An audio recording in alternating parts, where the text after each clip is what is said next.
صلوا عليه وآله. السلام عليكم ورحمة الله. محترم حضرات, আল্লাহ পাক রব্বুল আলামিনের লাখ লাখ শুকরিয়া যে আল্লাহ তাআলা আমাদেরকে কোরআনের মজলিসে হাজির হওয়ার তৌফিক দান করেছেন। এই জন্য আমরা আল্লাহর শুকরিয়া জানাই, আলহামদুলিল্লাহ। আমরা কোরআনের দৃষ্টিতে কোরআনের দাবি কি মুসলমানদের প্রতি, মানব জাতির প্রতি, এই পর্যায়ে আমরা আলোচনা করতেছিলাম।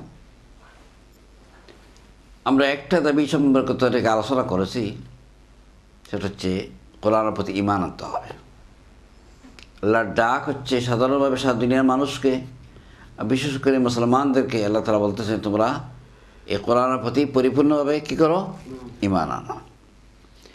আজকে আমরা ইনশাআল্লাহ সেকেন্ড পয়েন্ট, যে এই কোরআনকে, যে কোরআনের প্রতি আমরা ঈমান আনছি,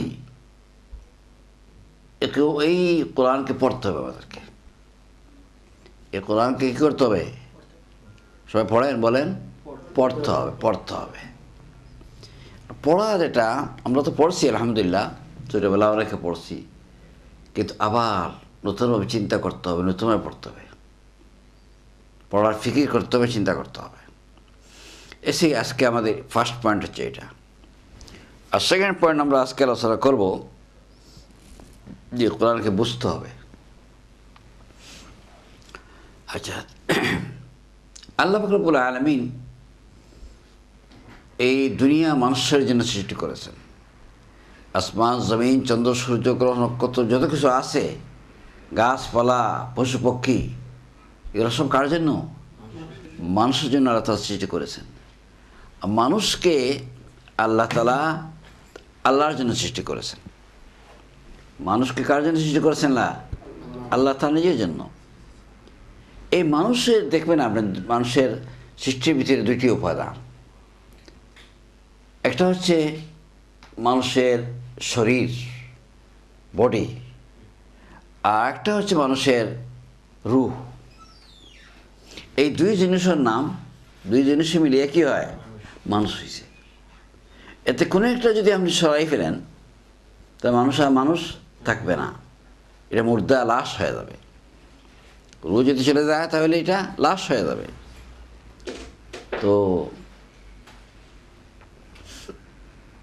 আবার এই যে দুইটা খাদ্য, এটা অগ্রগতি আবার দুই জিনিসের নির্ভরশীল।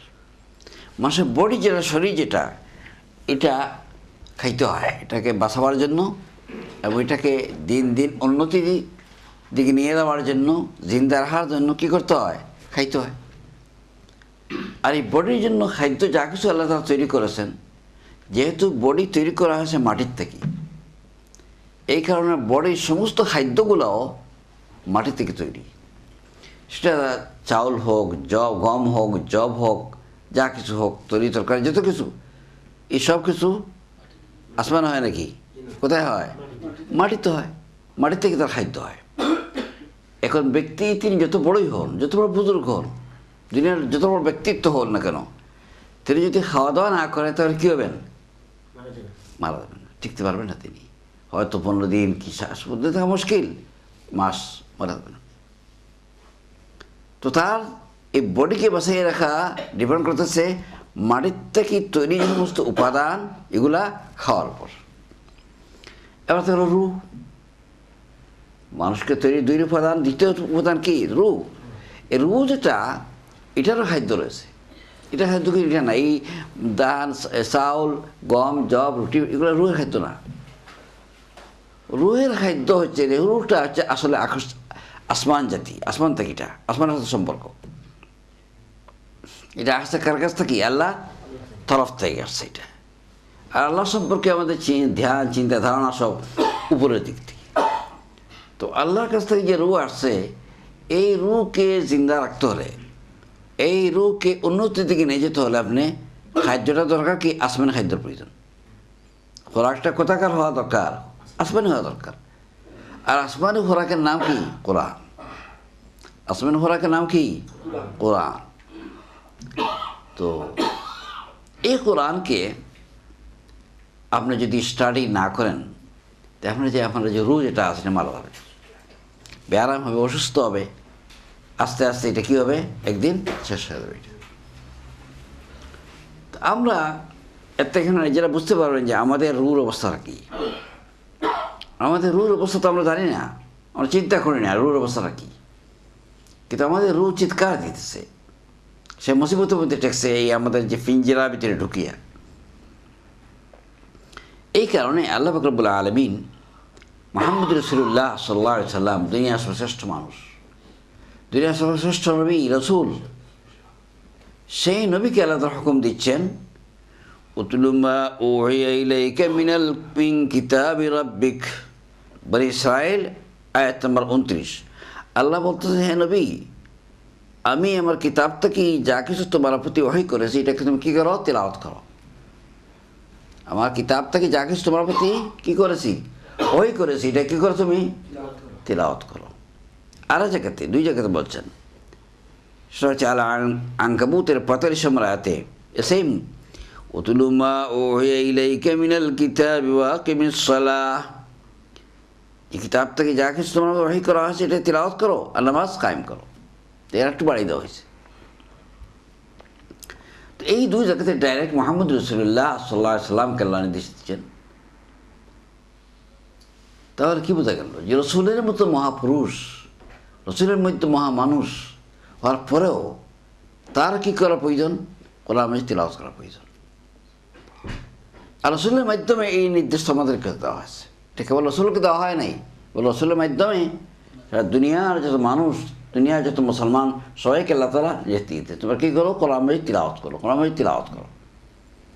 আর আরেক থেকে আল্লাহ পাক রব্বুল আলামিন আমাদের জন্য খাস করে বলতেছেন, আল্লাযীনা আতাইনাহুমুল কিতাবা ইয়াতলুনাহু হাক্কা তিলাওয়াতিহি।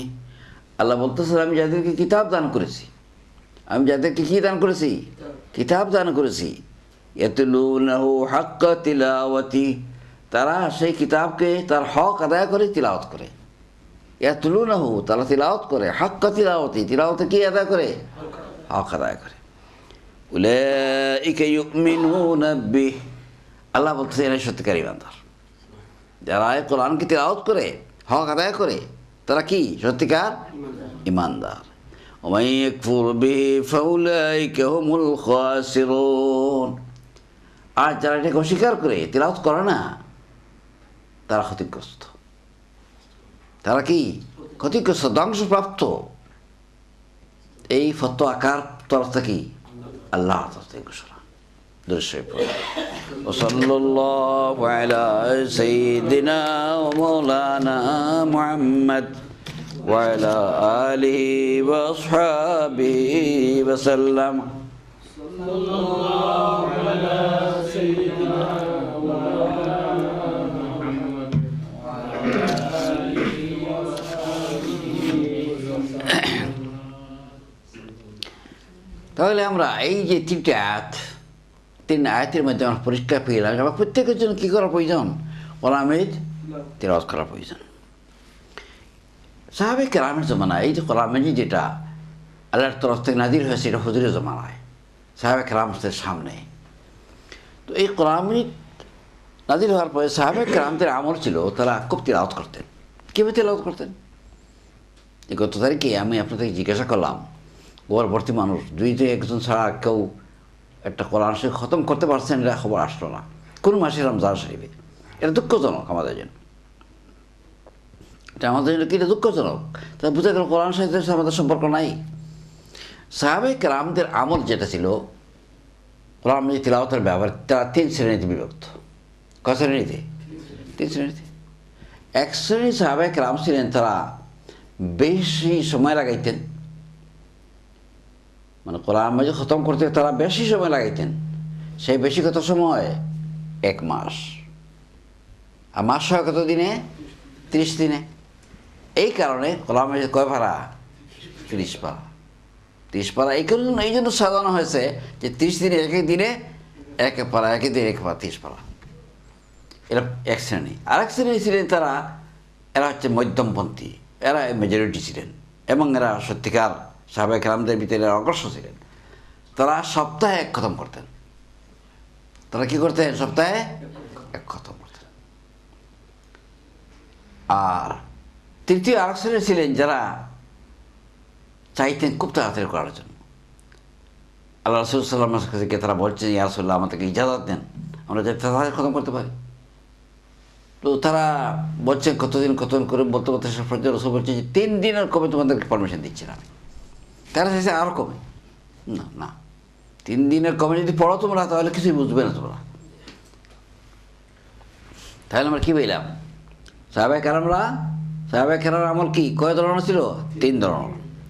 আমরা আছি ঘটনার ভিতরে, আমরা নাই। কিন্তু কিছু মানুষ আছে সমাজের ভিতরে, কিছু মানুষ এই সমাজের ভিতরে আছে, নতুবা এই নিয়ে থাকতো না, যারা 1 মাসেরও আছে, সাপ্তাহিকও আছে, 3 দিনের মানুষও আছে। আজকে এখনও 3 দিনের মানুষ আছে।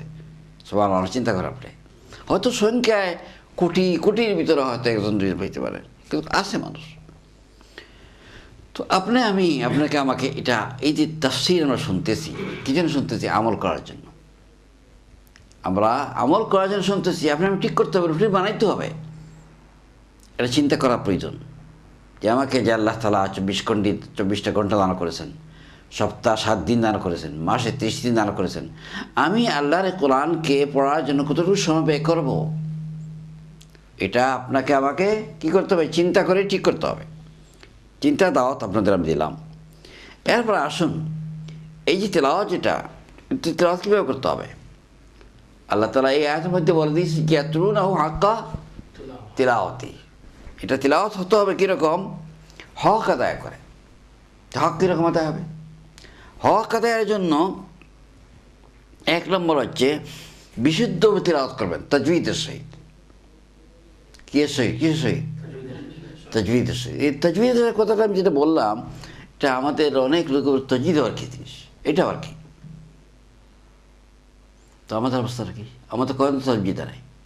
আমাদের শতকরা যারা কোরআন শরীফ তিলাওয়াত করা জানেন, তাদের ভিতরে 10 জন জানে কিনা সন্দেহ তাজউইদ কাকে বলে। 90 জন জানেন না। বেশ থেকে 10 জানতে পারে তাজউইদ। এই হচ্ছে আমাদের অবস্থা। আর তাজউইদ যদি আপনি না জানেন, তাহলে আপনার তিলাওয়াত শুদ্ধ হবে না। আমি আগে আরেকদিন বলেছি আপনাদেরকে যে আপনি হরফ যেগুলো আছে শুদ্ধ উচ্চারণ করতে হবে। বা জায়গা থেকে আসে, কফের জায়গা থেকে আসে, কাফের জায়গা থেকে আসে, কাফের জায়গা কাপ পড়লে, বার জায়গা তা পড়লে, এরকম মানে আপনি উল্টা করেন, তাহলে কী হবে? অর্থ বিক্রি দেবে। তাহলে আপনার নামাজও হবে না, তিলাওয়াত হবে না, কিছু হবে না।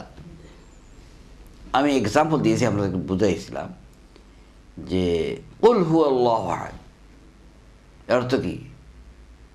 যে হে নবী মুহাম্মদ সাল্লাল্লাহু আলাইহি সাল্লাম, তুমি মানুষকে জানিয়ে দাও যে আল্লাহ এক এবং একক।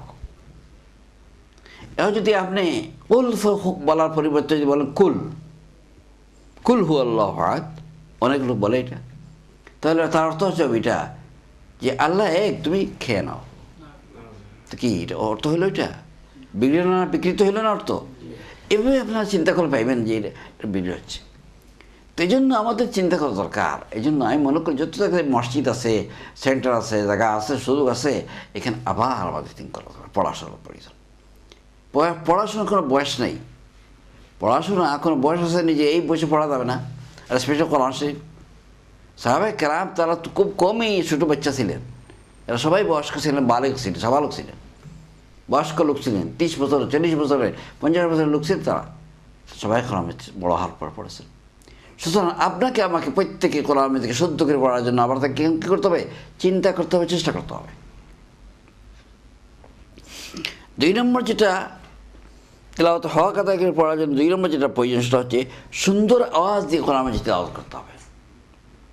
আপনারা জানেন অনেক মানুষ সুন্দর আওয়াজ দিয়ে কোরআন মাজিদ তেলাওয়াত করেন। তাদেরকে তেলাওয়াত শুনলে মানুষ হয়তো আরও শুনি। বড় বড় কারীরা, আপনারা রেডিও টেলিভিশনে জানেন, অনেক ক্যাসেট বাইর হয়েছে কেরাতের।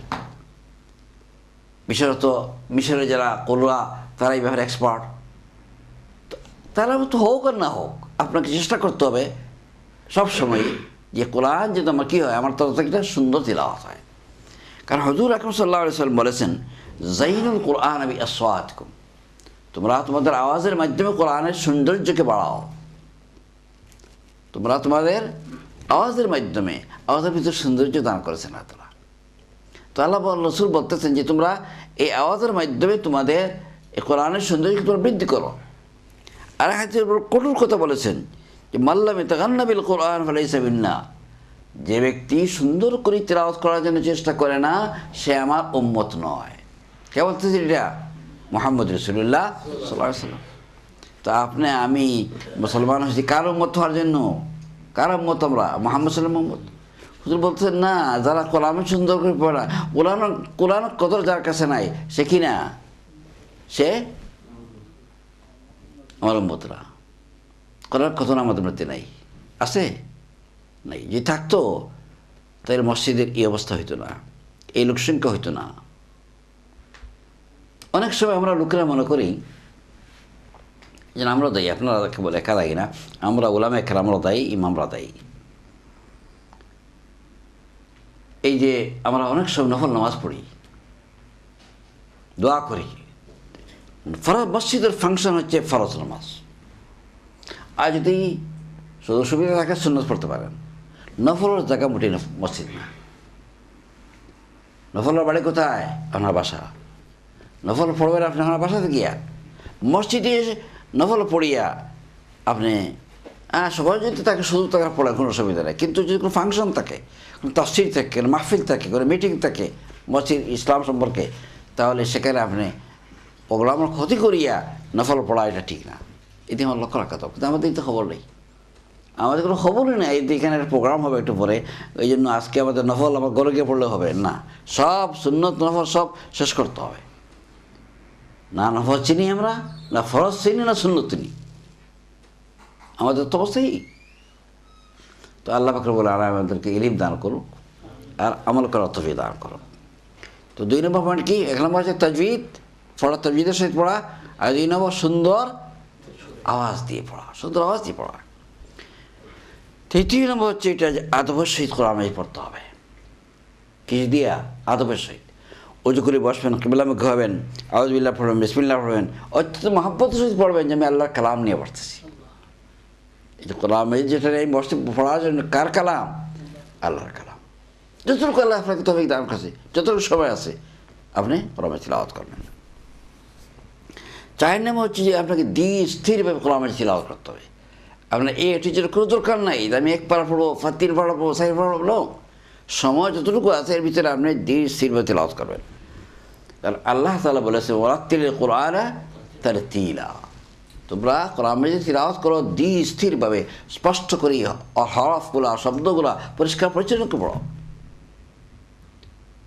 আর এই ওয়ারাত্তিলিল কুরআনা তারতিলার ভিতরে এটাও রয়ে গেছে তোমরা বুঝে শুনে পড়ো, বুঝে শুনে পড়ো। আর হুজুর সাল্লাল্লাহু আলাইহি ওয়াসাল্লামের হাদিস হয়েছে যে ওয়াতলুল কোরআন ওয়াবকু, তোমরা কোরআন মাজিদ তিলাওয়াত করো আর কান্দো। তোমরা কান্না করে করে তোমরা কী করো? কোরআন মাজিদ তিলাওয়াত করো। তো কোরআন মাজিদ যদি আপনি না বুঝেন তখন কান্না আসবে কীরকম? এটা বোঝার প্রয়োজন। তো 4 নম্বর হচ্ছে তারতিলের সহিত পড়া। আর 5 নম্বর হচ্ছে আমি কিছু হেফজ করেছি কোরআন মাজিদ, ছোটো ছোটো আমরা সবাই কিছু কোরআন মাজিদের হাফিজ আছি। পুরানা হইলেও পুরানো হাফিজ তো কোরআনের শতকরা হয়তো 5 জন হবে না, 2 জন হবে না, 1 জন হইতে পারে। কিন্তু কোরআন মাজিদের হিফজ নাই এমন কোনো মুসলমান নাই, আছে? নেই। প্রত্যেকেরই মনে করেন সূরা ফাতিহা, সূরা ফিল, সূরা কুরাইশ, সূরা কাউসার, সূরা কাফিরুন, ইখলাস সবগুলো যারা আছে আমাদের, এবং অনেকের আরও বেশি যারা আছে, ইয়াসিন শরীফ, তারপরে সূরা ওয়াকিয়া, সূরা মুলক, অন্যান্য সূরা যারা আছে এগুলা, এই যে এগুলো আমরা তিলাওয়াত করেছি, প্রথমত এগুলোকে আর ধরে রাখতে হবে। যেগুলো তিলাওয়াত করেছেন আপনি, মুখস্থ করেছেন, এটাকে বারবার এগেইন তিলাওয়াত করে এটা স্মরণ রাখতে হবে। আর এরপরে আমি এই হিফজের যেটা আমাদের স্টক আছে এটাকে বাড়াইতে হবে। আমরা প্রত্যেকেই চাই যে আমাদের ব্যাংক ব্যালেন্স, টাকা পয়সা যেটা আছে এটা আর বৃদ্ধি হোক। এমন কোনো মানুষ আসেনি যে আমি টাকা পয়সা বৃদ্ধি করতে চাই না? আছে মানুষ, একেবারে ব্যাকল থেকে ব্যাকল, সে প্রত্যেক চাই আমরা বাড়ক, আমার পয়সা কী হোক, বৃদ্ধি হোক। এই যে দৌলত যেটা কোরআন মাজিদ, যেটা বহুত বড় দৌলত, এটা আজকে আমরা বুঝতেছি না। আল্লাহ আমাদের দুনিয়াতে বোঝার তৌফিক দান করুক, কিন্তু বুঝবেন মৃত্যুর পরে, কিয়ামতের দিন বুঝবেন। তো এই যে কোরআন যতটুকু আছে আপনার রাখবেন, কোনো বছর আমার খালি দেওয়া ঠিক না, কোনো মাস খালি দেওয়া ঠিক না। একটা আয়াত হইলেও এই মাসে আমি মুখস্থ করার প্রয়োজন। এটা হার্ড না, কঠিন না, এটা কঠিন না। এটা সুন্দর সুন্দর সূরা আছে, আর রহমান, সুন্দর সূরা, এগুলা নিজেরা পড়তে পারে, ইয়াদ করতে পারেন। পড়া দরকার। পড়লে হবে কি, আপনি মুখস্থ করতে পারেন, রাস্তাঘাটে যে কোনো সময় যে চলাফেরা করতেছেন কোরআন পড়তে পারেন। কোরআন পড়ার জন্য তো জরুরি নয় যে আপনি কোরআনে বসতে হবে, যদি মুখস্থ থাকে আপনার। মুখস্থ যদি না থাকে আপনি কী করবেন, গুনগুন করবেন, হ্যাঁ, রূপবানার গান আর খিতার গান এগুলো আলোচনা করবেন। তো এই জন্য এই 5টা জিনিস, ইয়াতলুল হাক্কা তিলাওয়াতিল হক হচ্ছে এগুলো আমাদের আদায় করতে হবে। যদি করি তাহলে আমাদের হক আদায় হবে। এরপর আমি কয়েকটা হাদিস পেশ করতেছি। হুজুর আকরাম সাল্লাল্লাহু আলাইহি ওয়াসাল্লাম এই কোরআন মাজিদ স্টাডি করার জন্য, উম্মত যাতে এই কোরআনকে স্টাডি করে তেলাওয়াত করে, এই জন্য হুজুর সাল্লাল্লাহু আলাইহি ওয়াসাল্লাম অনেক হাদিস বয়ান করেছেন। হাদিসের ভিতরে প্রথম হাদিস যেটা আমি আলোচনা করতে চাই সেটা হচ্ছে, হুজুর বলেছেন, মান ক্বারা হারফাম মিন কিতাবিল্লাহি ফালাহু বিহাসানা ওয়াল হাসানাতু বিআশরি আমসালিহা, তিরমিজি, ইবনে মাজাহ। হুজুর বলেছেন 1 নম্বর হাদিস, যে এই কোরআন মাজিদ যেটা কিতাবুল্লাহ, এটা যদি একটা হরফ করে মানুষে পড়ে তাহলে একটা নেকি। এটা হরফ হলে কয়টা নাকি? একটা নাকি। কিন্তু এই একটা নাকি আল্লাহ তাআলা 10 গুণ বাড়াইয়ে দেন। ওয়াল হাসানাতু বিআশরি আমসালিহা, 10 গুণ বাড়াইয়ে দেন। তাহলে কটা হইল? এক হরফে 10টা নাকি। হাদিসের মধ্যে রয়েছে যে আলিফ লাম মিম, এইটা এক হরফ না, এটা কয়টা? 3টা, 30টা নাকি। তাহলে কি বোঝা গেল যে আপনি কোরআন মাজিদ এক একটা হরফে আপনি 10টা নাকি পাচ্ছেন। এটা কমসে কম, আর বৃদ্ধি তো মনে করেন 700 পর্যন্ত, আর বেশি হতে পারে। 2 নম্বর হাদিস, হুজুর বলতেছেন যে তোমাদের ভিতরে শ্রেষ্ঠ তারা কারা? খায়রুকুম মান তাআল্লামাল কোরআন ওয়া আল্লামাহু, যারা কোরআন মাজিদকে নিজেরা পড়ে আর মানুষকে পড়ায়, নিজেরা শিখে মানুষকে শেখায়। এরা হচ্ছে তোমাদের শ্রেষ্ঠ। এই কোরআন মাজিদ যেটা আপনি শিখবেন, আমি শিখবো, যার প্রত্যেকের ক্যাপাসিটি, অ্যাবিলিটি অনুসারে দায়িত্ব। আমি জানি কোরআন মাজিদ তর্জমা তাফসীর মনে করেন, এটা আমার দায়িত্ব হচ্ছে মানুষের কোরআন মাজিদ তাফসীর রহস্য পড়া। আলোচনা জানা নাই তর্জমা তাফসীর, তিলাওয়াত করা, তিলাওয়াত শেখানো দরকার। সুন্দর কেরাত জানে, কেরাত পড়ানো শেখানো দরকার।